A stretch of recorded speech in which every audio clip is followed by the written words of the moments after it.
Julian Kingsley didn't raise his voice. He didn't need to. The entire charity dinner went silent the second he stood up, glass in hand, eyes locked on Helena like she was a stranger who had stolen his name. Helena sat frozen at the round table, surrounded by donors in diamonds and tailored suits. Her fork hovered over her plate. The room waited. Julian's mouth tightened into something colder than a smile. "How much did my mother pay you?" he asked. A sharp inhale ran through the table like a ripple. Helena blinked once, slow, careful, like her body was choosing survival over panic. Julian took one step closer. "Because it's funny," he continued, voice steady. "I told you my darkest story. I let you into my home. I trusted you." He lifted his phone. A single email glowed on the screen. "And all this time, you were hired to make me fall." Helena's throat moved. She didn't speak. Julian leaned in so only she could hear the last part. "Was any of it real, or were you just waiting to cash out?" Helena finally looked up, eyes glossy but sharp. Then she whispered, "If I answer you truthfully, will you still destroy me in front of everyone?" And Julian realized something dangerous. She wasn't begging, she was warning him. What did she know that could ruin him more than this? Helena's fingers slowly left the fork and moved to her lap. She pressed her nails into her own palm under the table, just enough pain to stay steady. Across from her, Julian stood like a judge, not a boyfriend. Not the man who used to touch her wrist like it was fragile glass. Around them, the guests leaned in, pretending not to listen while doing exactly that. People loved charity events for one reason. Rich people got to look generous while watching someone else bleed. Julian's mother, Julian Kingsley, sat 3 seats away, stiff as stone. Her eyes were wet. Her hands trembled around a napkin she kept twisting like she could wring the truth back into silence. Helena didn't look at her. She didn't need to. She already knew how this would go. Julian's voice cut again. "Answer me." Helena swallowed. "Yes." A few people gasped, like they'd been waiting for her to deny it so they could keep pretending they were good people. Julian didn't flinch. "Yes, what?" "Yes," Helena repeated clearer. "Your mother hired me." The words hit the room like a dropped tray of glass. A man at the next table murmured, "I knew it," like he'd just won a bet. A woman whispered, "That poor man," while holding her purse tighter like betrayal was contagious. Julian's jaw flexed. He looked at Evelyn, then back at Helena. "So every accident was planned," he said. "The coffee shop, the gallery, the books, the questions you asked me, the way you looked at me when I talked about Sarah." Helena's chest tightened at that name. Sarah. The dead woman who still lived between them like a ghost in a third chair. Julian's eyes burned. "You even used her." Helena shook her head fast. "No, I didn't." "Stop," Julian snapped. The single word made her go still. Not because he was loud. Because it sounded like the man she loved had finally shut a door inside himself. Julian leaned closer, and now his voice dropped low, controlled, deadly. "Tell me the truth," he said. "Did you fall in love with me, or did you do your job so well you convinced yourself it was love?" Helena felt every eye on her. This wasn't just her humiliation. It was her trial, and she understood something painful. Julian didn't want the truth. He wanted the truth to hurt less. Because if she said it was all fake, he could hate her and move on. If she said any of it was real, he'd have to wonder which parts. Helena breathed in slowly, then nodded toward his phone. "That email," she said softly. "You should read the last line." Julian's brows pulled together. "What?" "Read it," Helena repeated. Julian hesitated. For the first time since he stood up, his certainty flickered. He looked down at the screen, thumb scrolling. The room held its breath. Then Julian's face changed, just slightly. His hand tightened around the phone like he'd suddenly realized it could cut him. Evelyn's voice cracked. "Julian," I tried to stop it. He didn't look at her. His eyes stayed on the words. Helena watched his expression harden again, but this time it wasn't only anger. It was something worse, betrayal with context. Because the last line of the email wasn't a payment confirmation. It wasn't instructions. It was a warning. "If you do this in public, he will never forgive you. Let me tell him myself." Julian lifted his head slowly. His gaze moved from Helena to his mother. Evelyn flinched like he'd slapped her. "What is this?" Julian asked, voice quiet. Evelyn's lips parted but no sound came out. Helena finally spoke again, but not to Evelyn, to Julian. "I didn't know you saw that email," Helena said. Julian's nostrils flared. "That's what you care about right now."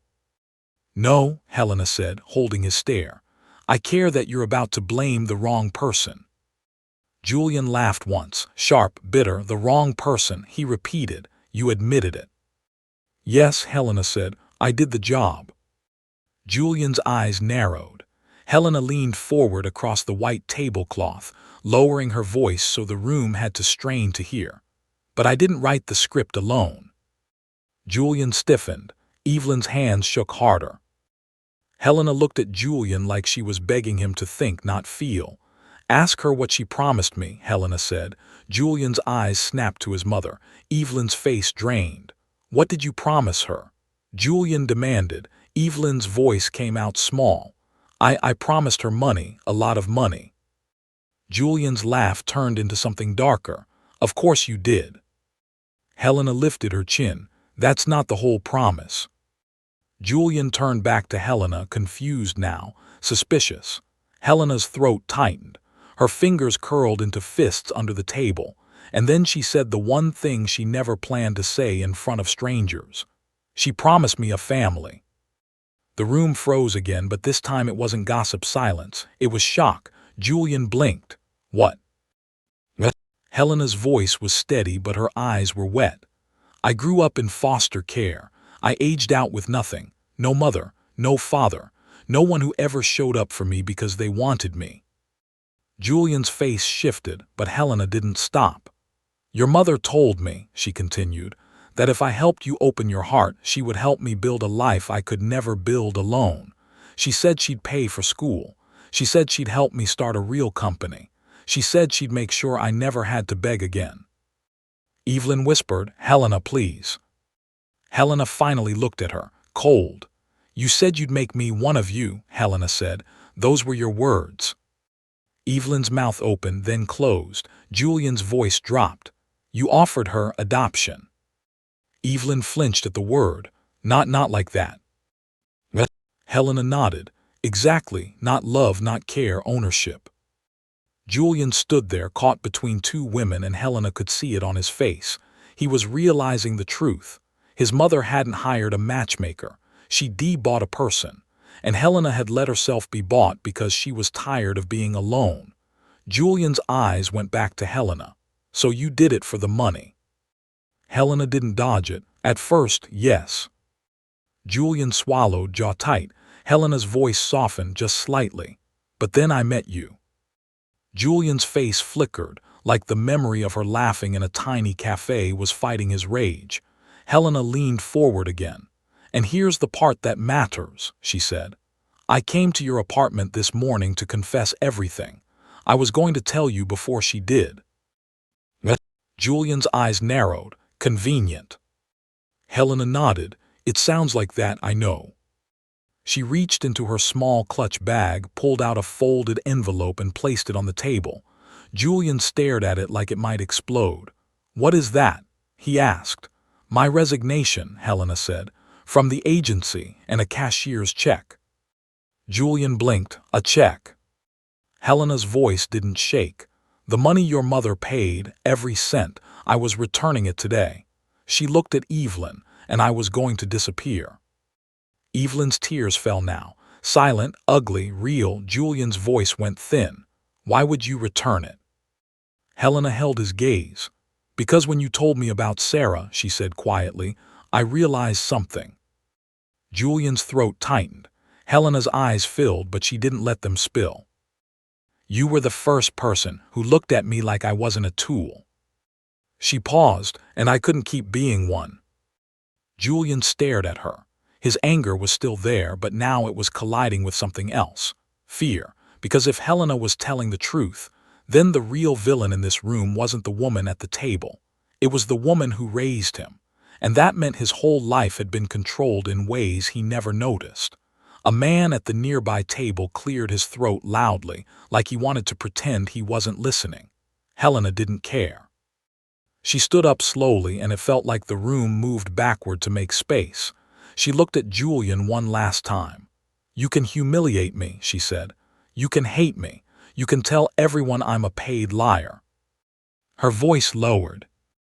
"But if you do it, you'll be doing exactly what she wanted." Julian's eyes snapped to her. "What do you mean?" Helena exhaled once. "She didn't just hire me to make you feel," Helena said. "She hired me to control who you love." The words landed heavy. Julian's face went still. Helena picked up the envelope, slid it closer to him. "Read it," she whispered. Then she turned away from the table. She could feel the stares burning her back, the whispers forming like poison behind teeth. But she kept walking, because she already knew what came next. Julian Kingsley was about to choose, not between love and betrayal, between being his mother's puppet or becoming a man she couldn't control, and Helena had no idea which choice would destroy her faster. Julian didn't sit down. The envelope lay on the white tablecloth like a loaded weapon. Across the room, Helena's footsteps faded toward the exit. Every instinct in Julian told him to let her go, to let the story end clean. She lied, he exposed her, justice served, but nothing about this felt clean anymore. The restaurant murmured with low whispers. Phones were already coming out. Someone was definitely recording. Julian ignored all of it. Slowly, he picked up the envelope. His fingers hesitated for half a second, then he opened it. Inside were two things, a resignation letter and a bank check. Julian unfolded the letter first. The handwriting was Helena's. He knew it instantly, clear, careful, like every word mattered. His eyes moved across the page. To compatibility connections. Effective immediately, I resigned from my position. This assignment crossed a line I should never have accepted. The client requested emotional manipulation under the pretense of matchmaking. I agreed because I believed the outcome might still help someone. I was wrong. Mr. Julian Kingsley deserves honesty, not strategy. The payment attached is being returned in full. I will not participate in deception again. Helena Adams. Julian lowered the paper slowly. The room felt smaller, louder. He picked up the check next. The amount printed across it made several nearby diners lean closer. $2 million. Every cent returned. Julian's chest tightened. Across the table, Evelyn Kingsley whispered, "Julian." But he didn't answer. His mind was replaying something Helena had said. "I came to your apartment this morning to confess." His stomach dropped because that part was true. She had come that morning. He remembered the knock. He remembered opening the door. He remembered the look on her face, not calculated, not rehearsed, terrified, and he had never let her speak. Julian's jaw tightened. Across the room, the front door of the restaurant opened. Helena stepped outside, and just like that, she was gone. "Julian," Evelyn said again, her voice breaking. This time he looked at her, really looked. For the first time in his life, he wasn't seeing his mother.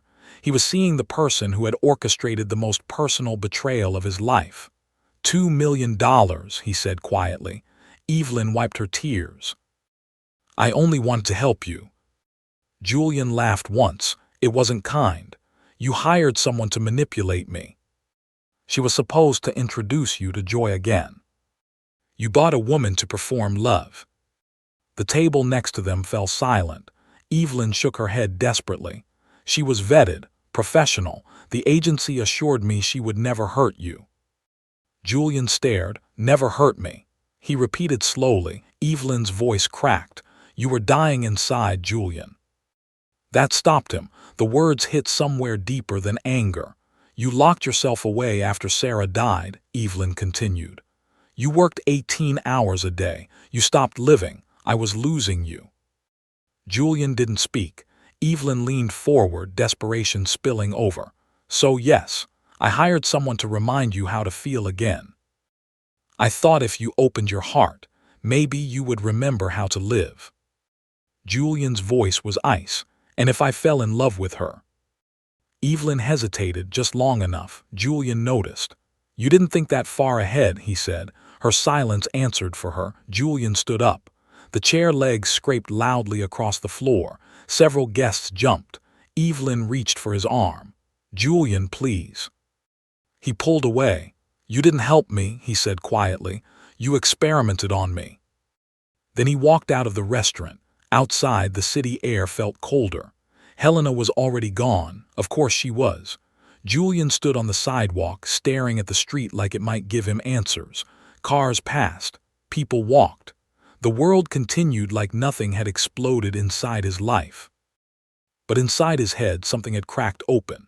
Memories began replaying. The coffee shop, her reading Camus, the first conversation, the way she laughed at his terrible joke, the art gallery, her interpretation of the Rothko painting, the violence beneath the beauty.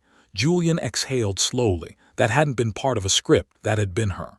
And then came the hardest memory, that night in the restaurant, when he told her about Sarah. Helena hadn't leaned in like someone collecting information.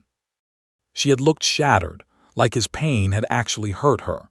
Julian rubbed his face with both hands. If everything had been a performance, then she was the greatest actress alive. But if even half of it had been real, then he had just publicly destroyed the woman who returned $2 million rather than keep lying. Julian's chest tightened again. Across the street, a taxi honked loudly. The sound snapped him out of his thoughts. He pulled out his phone. There was one person who could give him the truth without filters. He dialed. The call connected after 2 rings. A raspy voice answered. "Julian, if you're calling to complain about your mother again, I'm too old for it." Julian closed his eyes. "Grandmother," he said. Rose Kingsley sighed. "That tone means something dramatic happened." Julian swallowed. "I need to ask you something." "Then ask." Julian hesitated, then said the words he never thought he would say. "Do you think someone can fall in love during a lie?" There was a pause on the line, long, then Rose spoke. "Oh, child." Julian's throat tightened. "You fell for her," Rose said. "That's not the question." "It absolutely is." Julian ran a hand through his hair. "She was hired to manipulate me." Rose was quiet again. "By who?" "My mother." The silence on the other end turned heavy. "Of course she did," Rose muttered. Julian blinked. "You're not surprised. Your mother has always believed love can be arranged like furniture." Julian leaned against a streetlight. "I humiliated her tonight," he said. Rose chuckled softly. "Which one?" Julian exhaled. "Helena." The chuckle stopped. "Tell me everything," Rose said, and Julian did, every detail, the accusation, the envelope, the returned money. When he finished, the line stayed quiet. Finally, Rose spoke again. "Julian." "Yes." "Did she deny loving you?" Julian hesitated. "No." "Did she try to keep the money?" "No." "Did she run away when things got hard?" Julian stared at the pavement. "No." Rose sighed. "Then I suspect you've made a spectacular mistake." Julian closed his eyes. "You think she's telling the truth?" "I think you're terrified to find out." Julian's chest tightened. Rose's voice softened. "Love rarely arrives the way we expect, Julian. Sometimes it arrives disguised as a disaster." Julian let out a long breath. "And sometimes," Rose continued, "two broken people collide and call it manipulation when it's actually fate." Julian looked down the street. Helena was gone, but the story clearly wasn't over, because somewhere in the city, a woman who had just returned $2 million was walking away from the only person she had ever truly loved. And Julian Kingsley was starting to realize something terrifying. If he didn't find her soon, he might lose the only honest thing in his entire complicated life. Helena walked for 20 minutes before she realized she had no idea where she was going. The city lights blurred through the tears she refused to wipe away. Her heels clicked unevenly against the sidewalk, the sound echoing in the quiet street like a clock counting down something she couldn't stop. Behind her, the charity dinner continued. People would already be telling the story. Billionaire exposes gold-digging matchmaker. That was the version that would travel fastest. Helena didn't blame them. It was the cleanest version of the truth. She turned a corner, finally stopping beneath a dim street lamp. Her hands trembled as she pulled her phone from her purse. One missed call, compatibility connections, of course. The agency had probably seen the headlines already. Helena stared at the screen. Then she powered the phone off. She was done playing roles. 3 months earlier, before the lie. Before Julian Kingsley. Before the moment that would destroy both of them. Helena Adams had walked into the office of Compatibility Connections with the calm confidence of someone who had never failed an assignment. The agency operated out of a quiet Manhattan building with no signs and no advertisements. People didn't stumble into services like this. They were referred. And the clients who could afford it were the kind of people who believed problems could be solved with money. Helena knocked once on the glass door. "Come in," a voice called. Inside, the director of the agency, Mark Ellis, leaned back in his chair with an expression that said something unusual was happening. "Helena," he said slowly, "you're late." 3 minutes, Helena replied. Mark slid a folder across the desk. "Your next client is already here." Helena glanced at the door behind her. "Already?" Mark nodded, and Helena. His voice lowered slightly. "This one is different." Helena raised an eyebrow. "They're all different." Mark exhaled. "This one is desperate." Helena opened the folder. The name on the first page made her pause. Kingsley. The Kingsley family name appeared on half the skyscrapers in the financial district. Julian Kingsley, founder of Kingsley Technologies, tech billionaire, media darling, the man who had turned a startup into a multi-billion-dollar medical software company before the age of 35. Helena flipped through the pages quickly. Photos, interviews, financial profiles, and a small note typed in bold letters. "Widher fiancé died 10 years ago." Helena closed the folder. "Where's the client?" she asked. Mark nodded toward the door. Helena turned. The woman standing there looked exactly like wealth should look. Perfect posture, designer suit, silver hair styled like it belonged on magazine covers. But her eyes looked like someone who hadn't slept in weeks. "Miss Adams," the woman said. Her voice trembled slightly. "I'm Evelyn Kingsley." Helena shook her hand. "I know who you are." Evelyn's grip was colder than Helena expected. They sat. Helena placed the folder neatly on the desk. "What can we do for you, Mrs. Kingsley?" Evelyn's eyes flicked to the photograph of Julian inside the file. For a moment, the woman who ran charity boards and art foundations disappeared. In her place sat a worried mother. "My son is dying," Evelyn said quietly. Helena frowned. "The file says he's healthy." "Physically," Evelyn replied, "but not emotionally." Helena didn't interrupt. She had learned long ago that silence made people reveal more. Evelyn continued. 10 years ago, Julian lost the woman he loved. They were supposed to get married." Helena nodded. "I read the summary." Evelyn's fingers tightened around her purse. "He survived the accident. She didn't." The words hung between them. "After that," Evelyn continued, "Julian buried himself in work. His company became his life." Helena spoke carefully. "That's common with grief." "Yes," Evelyn said softly, "but grief usually softens over time." Helena waited. Evelyn looked up. "My son hasn't smiled in 10 years." The room felt suddenly quieter. Helena leaned back slightly. "So you want me to introduce him to someone?" Evelyn hesitated. "Not exactly." That answer made Helena's instincts sharpen. "What exactly do you want?" she asked. Evelyn opened her purse and removed another photograph. She slid it across the desk. Helena looked down. Julian Kingsley stood alone at a corporate event. People filled the room around him, but he looked completely isolated. Helena had seen that expression before. People who had learned how to exist without letting anyone close. Evelyn's voice lowered. "I want you to make him fall in love again." Helena blinked. "That's not what we do." "We create compatibility," Evelyn said. "We don't manufacture emotions." Evelyn leaned forward. "You're the best consultant your agency has." Helena didn't respond. She hated compliments. They usually came attached to unreasonable expectations. Evelyn continued carefully. "You study people. You understand psychology. You know how to build connections." Helena's voice cooled. Connections have to be real. Yes, Evelyn agreed quickly, but sometimes people need help remembering how to feel. Helena studied her. What exactly are you asking me to do?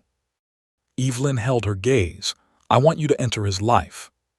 Helena's stomach tightened. As who? A stranger. And then make him open his heart. Helena leaned back. No. Evelyn didn't move. Please think about it. I already have. Helena closed the folder and pushed it back across the desk. This isn't matchmaking, she said. This is emotional manipulation. Evelyn's eyes filled with tears. Miss Adams. Helena stood. My son is alone, Evelyn whispered. Helena paused. Evelyn's voice broke. He works 18 hours a day. He has no friends, no partner, no life outside his company. Helena slowly sat back down. Evelyn continued. I've tried everything, therapists, travel, friends introducing him to women. And nothing works. Evelyn wiped her eyes. He doesn't trust anyone anymore. Helena looked down at the photograph again. Julian's guarded expression stared back at her. She recognized that look. It was the face of someone who had decided the world wasn't worth trusting. Helena exhaled slowly. You're asking me to lie to him. Evelyn nodded. Yes.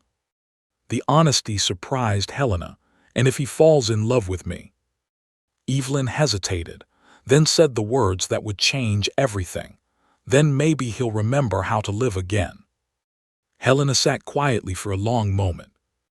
Finally, she asked the question that mattered. What's the compensation? Evelyn opened her purse again. She wrote a number on a piece of paper, then slid it across the desk. Helena stared at it. $2 million. Enough money to completely change her life. Enough to never work for the agency again. Enough to build something of her own. Helena looked up slowly. Why me? Evelyn's voice softened. Because I read your file. Helena stiffened slightly. You grew up in foster care, Evelyn continued. You understand loneliness. Helena's jaw tightened. That's not something I advertise. No, Evelyn said gently, but it makes you perfect for this. Helena looked down at the number again. $2 million. Her entire childhood had been about survival, about learning to adapt, about becoming whatever people needed her to be. Maybe this was just another role, just another performance. She folded the paper slowly, then met Evelyn's gaze. One condition, Helena said. Evelyn leaned forward quickly. Anything. Helena's voice was calm. I control the timeline. Evelyn nodded. Of course. No interference, Helena continued. You don't contact him, you don't interfere, and if I say the assignment ends, it ends. Evelyn agreed immediately. Yes. Helena extended her hand. Evelyn grabbed it eagerly. Thank you, the older woman whispered. Helena forced a small smile at that moment. She believed she was accepting a job. What she didn't realize was that she had just stepped into the most dangerous story of her life. Because 3 months later, she wouldn't just be pretending to love Julian Kingsley. She would be falling for him. And when the truth came out, it would destroy them both. Helena Adams had built her entire life on observation. It was a skill you learned early in foster care. You watched the adults in the room. You studied tone, posture, mood. You learned what version of yourself would survive the day. So when Helena accepted the assignment, she approached it the same way she approached everything else. Like a strategist, like a detective, like someone studying a puzzle that needed to be solved. The difference was, this puzzle was a human heart, and Helena didn't realize how dangerous that would become. The first step was research. For 2 weeks, Helena studied Julian Kingsley the way a biographer studies a legend. His interviews, his speeches, his company presentations, his habits. She learned he woke up at 5:30 every morning, ran through Central Park at 6, coffee at Madison Cafe at exactly 7:15, black, no sugar, no conversation, lunch always at his desk, dinner usually business meetings, bed around midnight. Then the cycle repeated. Julian Kingsley didn't have a life, he had a schedule. Helena scribbled notes in a leather notebook. Music, classical, books, philosophy and Russian literature, wine, small Italian vineyards, social life almost non-existent, trust level extremely low. Helena closed the notebook slowly. "All right," she whispered to herself. "Let's meet." The Madison Cafe smelled like roasted coffee beans and quiet ambition. Helena stepped inside at 7:14 a.m., perfect timing. She wore simple jeans, a cream sweater, minimal makeup, her hair tied loosely, nothing flashy, nothing intimidating. Julian Kingsley valued authenticity, at least the version of authenticity Helena had studied. She ordered coffee, black, then sat near the window with a worn copy of the Brothers Karamazov. She didn't have to wait long. At 7:15 exactly, the door opened. Julian Kingsley entered. Helena didn't look up, but she noticed everything: tall, dark hair, expensive suit, and the unmistakable posture of someone who carried invisible weight. He ordered coffee, then paused. Helena felt it before she saw it. His attention. His eyes had landed on the book. Perfect. But he didn't speak. Julian Kingsley took his coffee and left. Helena smiled slightly. Good, curiosity had been planted. Day 2, same time, same seat, different book, Crime and Punishment. Julian entered again. This time he looked at her longer, but again. He said nothing. Helena turned a page calmly. Patience was the key to this kind of work. People trusted what felt natural. Day 3, the book was Camus, the Stranger. Julian walked in, ordered coffee, and this time he stopped beside her table. That's an unusual choice for morning reading. Helena looked up slowly, like she had just noticed him. "Oh," she said lightly, "Camus pairs well with caffeine." Julian's mouth twitched, almost a smile. "Most people find him depressing." Helena closed the book. "Most people don't read him properly." Julian studied her. "You understand existential philosophy before 8 in the morning." Helena shrugged. "I had insomnia." That made him laugh, a small sound, but real. Julian extended his hand. "Julian." Helena took it. "Helena." The moment their hands touched, something unexpected happened. Electricity. Helena ignored it. Chemistry could be simulated. That was the entire point of her job. Over the next weeks, Helena wove herself into Julian's world, carefully, naturally. She appeared in places he frequented. The bookstore he visited on Saturdays, the art gallery he walked through on rainy Sundays, the wine bar he occasionally stopped at after long meetings. Never too often, never obvious, just enough to feel like coincidence. One evening in the gallery, they stood in front of a Rothko painting. Julian stared at it quietly. "You see it too," he said. Helena tilted her head. "See what?" "The violence beneath the beauty." She looked again. The painting suddenly felt different. "You're right," she said softly. Julian glanced at her. Most people would have disagreed just to sound intelligent. Helena simply nodded. "Chaos pretending to be calm," she added. Julian's expression changed. "You're interesting," he said. Helena smiled slightly. "That sounds like a warning." Julian chuckled. "Maybe it is." Their first real date lasted 2 hours, then 4, then entire evenings. Helena played her role perfectly. She asked thoughtful questions, listened carefully, mirrored his body language, revealed personal details about herself, carefully selected truths. Her foster childhood, her independence, her love for literature. Julian relaxed around her, slowly, cautiously, like a man stepping onto thin ice. Helena could see the transformation. The rigid CEO softened. His shoulders relaxed. His laugh came easier. And every time he smiled, Helena felt something inside her chest tighten. That wasn't part of the assignment. 6 weeks later, they sat in a quiet Italian restaurant. Julian held her hand across the table. "I haven't felt like this in a very long time." Helena forced herself to stay calm. "How long?" Julian's eyes darkened. 10 years. He stared into his wine glass. "Her name was Sarah." Helena's chest tightened. This part hadn't been in the research files. "We were supposed to get married," Julian continued quietly. "Car accident, drunk driver." His voice went flat. I survived. Helena squeezed his hand gently. She didn't. The pain in his voice felt real, heavy, raw. Helena had heard thousands of stories in her life, but this one hurt. Julian looked up. I tried dating after that, he admitted, but every woman I met saw the same thing. What? My bank account. Helena felt guilt twist inside her stomach, because technically, that was exactly how this story started. Julian studied her carefully. But you're different. Helena's breath caught. How? You see me. The words landed like a stone in her chest. Julian smiled softly. I forgot what that felt like. Then he kissed her. The kiss was gentle, honest, unexpected, and in that moment, Helena realized something terrifying. She wasn't acting anymore. Her heart was racing. Her hands trembled slightly, and when Julian pulled back, she didn't want the moment to end.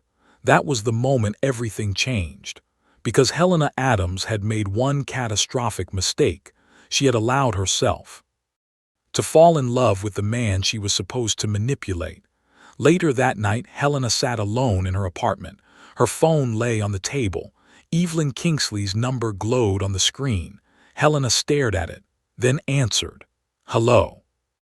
Julian's voice sounded hopeful. How is he?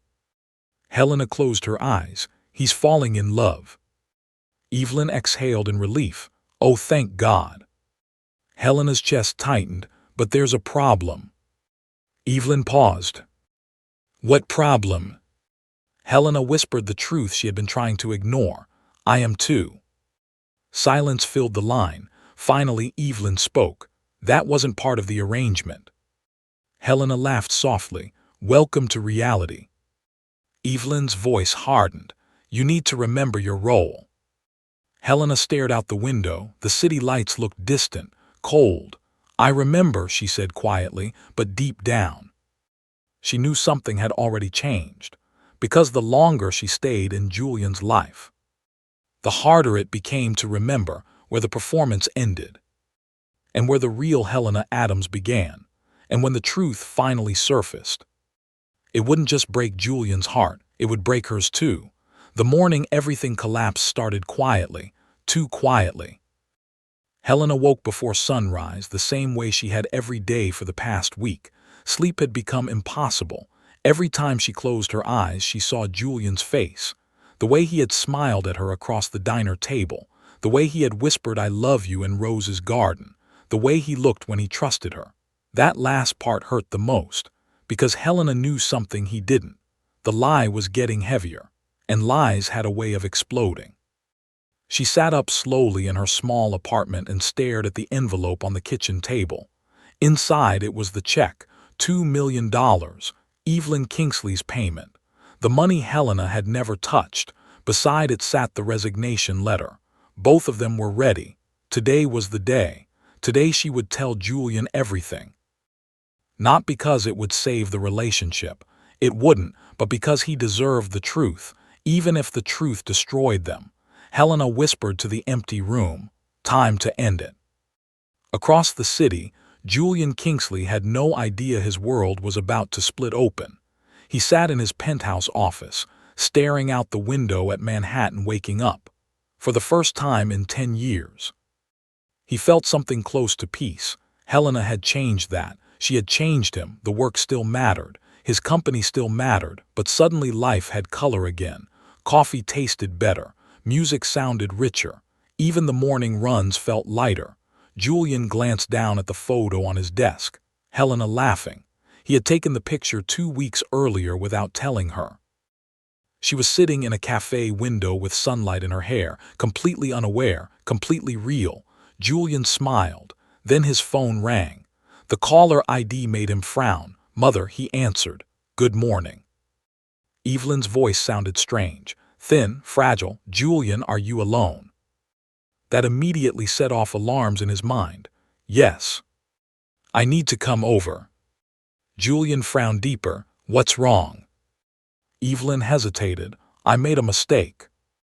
Julian leaned back in his chair. You've made many mistakes, Mother. Be specific. Her voice broke. "This one involves Helena." Julian sat up straight. "What about her?" Silence. Then Evelyn whispered something that made his stomach drop. "I hired her." The room went completely still. Julian blinked. "You what?" "I hired her to meet you." What? Julian laughed once, a short, disbelieving sound. "That's not funny." "I'm not joking." His grip tightened around the phone. "What exactly are you saying?" Evelyn's voice shook. "The coffee shop, the gallery, the meetings, none of them were accidents." Julian's heart began pounding. "She was working for me." The words hit him like a physical blow. Julian stood slowly. "No." Evelyn continued desperately. "I only wanted you to feel again, to open your heart." Julian's voice dropped to a whisper. "You paid her to manipulate me." "Yes." The confirmation shattered something inside him.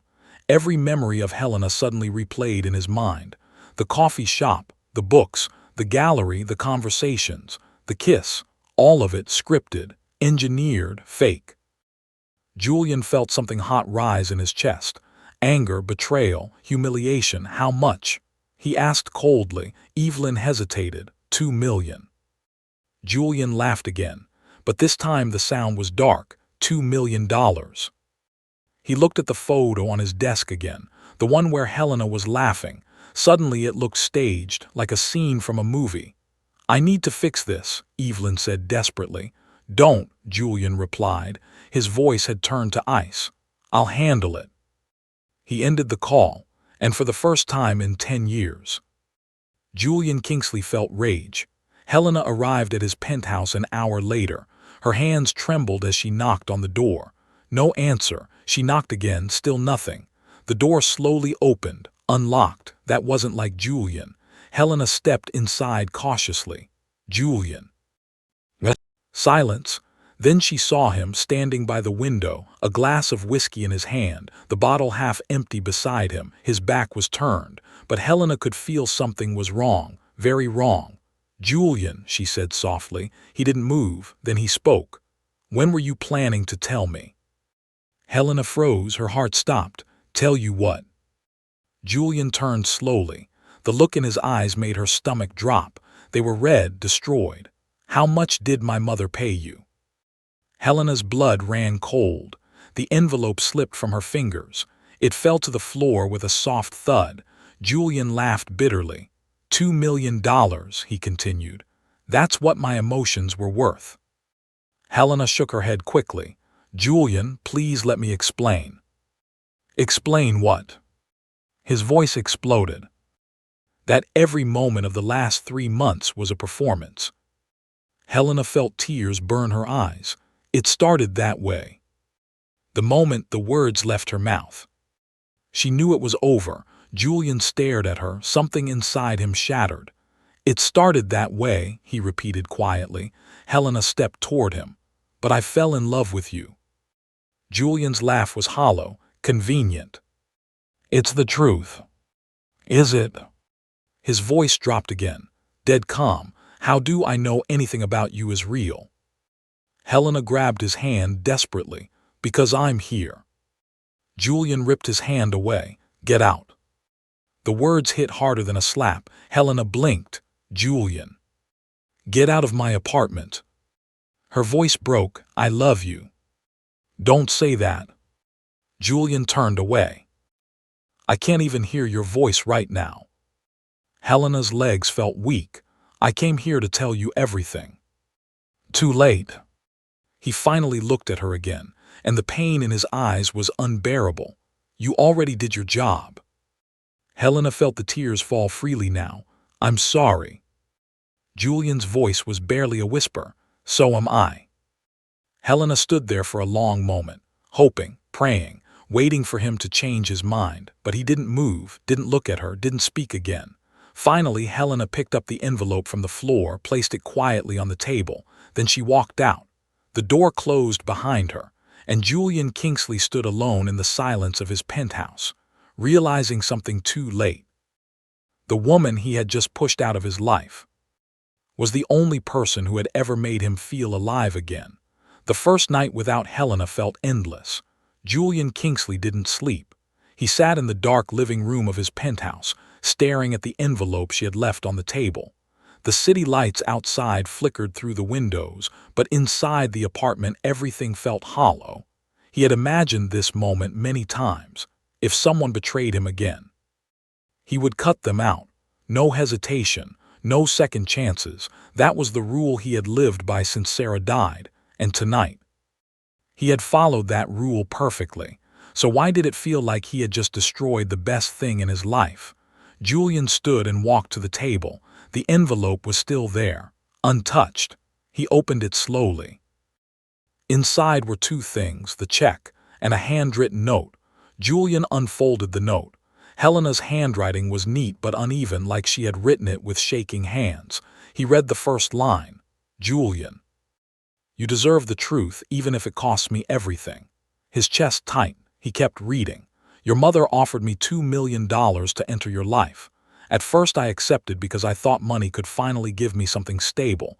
But I need you to know something important. I never spent a dollar of it. Every cent is being returned. I was coming here today to tell you everything before she did. You deserve to hear it from me. Julian's hands trembled slightly. He continued reading. I know you won't believe anything I say right now, but the moment I fell in love with you was real. It happened the night you told me about Sarah, when you trusted me with the worst pain of your life. That's when I realized I wasn't playing a role anymore. Julian swallowed hard. The next lines were written more unevenly. You once told me every woman you met only saw your money. The cruel irony is that I started out as exactly that kind of woman, but you changed me. You made me want to be someone better than the person I was when I met you. Julian rubbed his forehead. His mind replayed every moment with Helena again, but now the memories looked different. He remembered the way her eyes filled with tears when he told her about Sarah, the way she listened, the way she never once asked him about money, the way she cared about things that had nothing to do with wealth. Julian looked back at the letter. I'm leaving the city, not because I'm running from what I did, but because you deserve the chance to heal without seeing me. If one day you believe even a small part of what we had was real, I hope you find happiness, even if it's not with me, Helena. Julian lowered the letter slowly. The silence in the apartment felt heavier than before, because now the anger had somewhere else to go, backward, toward himself, toward the moment he hadn't let her speak, toward the woman who had engineered everything, his mother. Julian grabbed his phone and dialed the one person who always told him the truth, Rose Kingsley. She answered on the third ring. You sound terrible already, she said. Julian exhaled.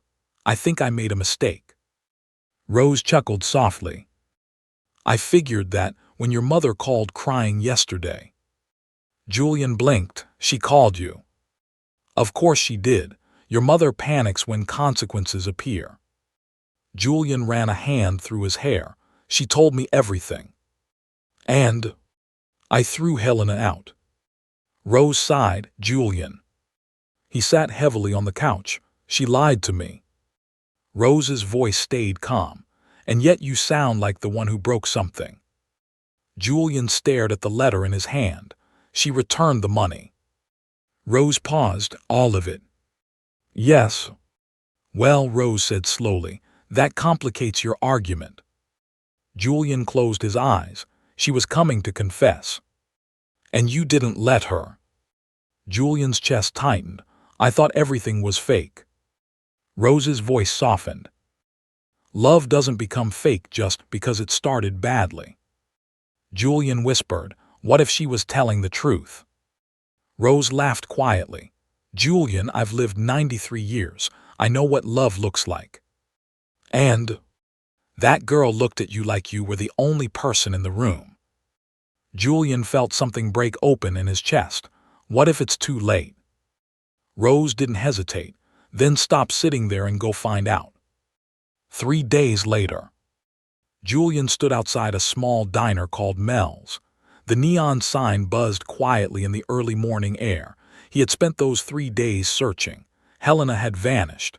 Her old apartment was empty. Her phone was disconnected. Her agency said she quit. But Julian Kingsley was not a man used to losing. Eventually, his assistant found one small trace. A job application. Mel's Diner, night shift. Julian pushed the door open. A bell chimed softly. Inside, the diner smelled like coffee and fried eggs. Only a few customers sat at scattered tables. Behind the counter, Helena Adams poured coffee into a mug. Her hair was tied back. She wore a simple diner uniform. She looked thinner, more tired, but when she looked up, their eyes met. Helena froze. The coffee pot stopped mid-pour. Julian walked toward her slowly. Every step felt heavy. When he reached the counter, he stopped. Helena. Her voice barely worked. Julian. The silence stretched between them. Finally, Helena whispered the question she had been afraid to ask. How did you find me? Julian shrugged slightly. I'm very stubborn. A small smile flickered across her face. Then disappeared. You shouldn't be here. Probably not. Helena set the coffee pot down. You said you never wanted to see me again. Julian looked down briefly. Yeah. And I was wrong. Helena's eyes widened slightly. Julian continued quietly. I read your letter. Her shoulders tensed, and I believe you. The words hung in the air. Helena blinked rapidly. You what? I believe you, Julian repeated. Why? Julian gave a small smile. Because you returned $2 million. Helena shook her head slightly. That doesn't prove anything. Julian leaned on the counter. No, he admitted, but the way you looked at me did. Helena's eyes filled with tears. Julian took a breath. I can't pretend what happened didn't hurt. I know. And I don't know if trust comes back overnight. I understand. But I also know something else. Helena waited. Julian's voice softened. The woman I fell in love with is still standing right here. Helena wiped her eyes quickly. You really believe that? Julian nodded. I do.